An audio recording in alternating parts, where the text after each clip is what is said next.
സദ്യക്കുള്ള waiting ആണ് നിങ്ങളെ കാണുന്നത്. ഈ ഓണം കഴിഞ്ഞിട്ട് മാസങ്ങളായല്ലോ. ഡിസംബർ വരെ ഇവിടെ ഓണം ആഘോഷിക്കും.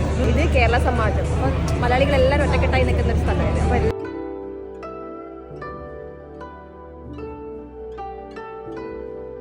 അടിപൊളി സ്മെല്ല് ഇങ്ങനെ. ഒന്നും കഴിച്ചിട്ടില്ല പറയുന്നുണ്ട്. ഞാൻ രാവിലെ ഒന്നും കഴിച്ചിട്ടില്ല. സദ്യക്ക് വേണ്ടി റെഡിയാക്കി വെച്ചിട്ടുണ്ട്.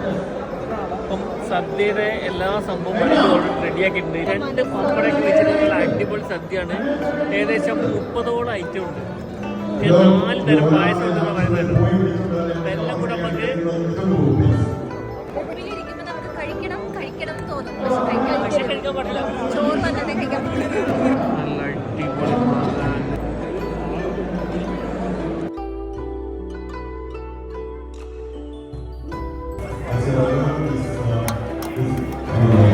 ആദ്യം എന്താണ് പരിപ്പ് നെയ്യും സൂപ്പർ സൂപ്പർ എല്ലാ ടേസ്റ്റും ഉള്ളത്. ഒന്നും കൂടി പോയിട്ടില്ല, ഒന്നും കുറഞ്ഞു പോയിട്ടില്ല. അങ്ങനെ പാലട ഒരു രക്ഷയില്ല, അടിപൊളി.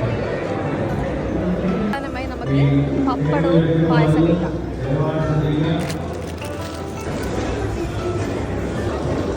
എൻ്റെ വയറ് പൊട്ടി.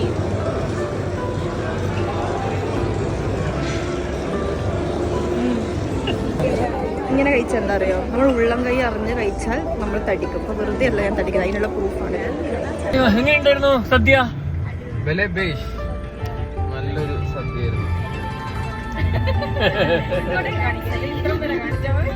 4 തരം പായസം ഉണ്ടെങ്കിലും അത് 10 തരാക്കി നിങ്ങളൊക്കെ കഴിക്കുന്ന ഞാൻ കണ്ടായിരുന്നു. സത്യം